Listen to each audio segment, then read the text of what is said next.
In this video we are going to explore variable scope, the idea that every variable has a home, and not every part of your program can see it. Scope determines where a variable can be seen and used. Variables created inside a function stay inside that function, while variables created outside can be read by everyone.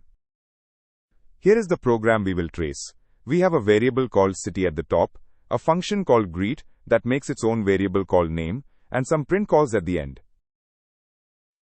Python starts at the top. Line 1 creates the name city in the global scope, pointing it to the string Paris. This name is visible everywhere in the file. When greet is called, a brand new local scope is born just for that call. The name Alice is created there. The function can also read city from the outer scope, so both print calls work perfectly. Once greet returns, its local scope is destroyed and name vanishes with it.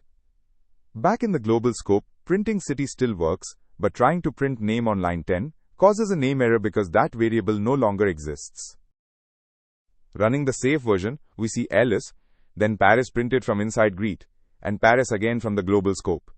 The local variable name never leaks outside the function. What if you want a function to change a global variable? By default, Python creates a local copy instead. The global keyword tells Python to reach out and modify the original. Here, count starts at 0 in the global scope. Inside increment we write global count, which means any assignment to count will update the global one, not create a local copy.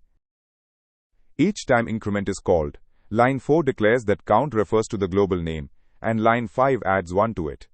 After 2 calls, the global count has been updated twice. Python prints 2. The global keyword let both calls update the same count.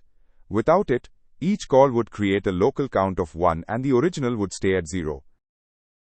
Remember, local variables live only as long as the function call that made them. Functions can see the outside world, but to change it they need the global keyword.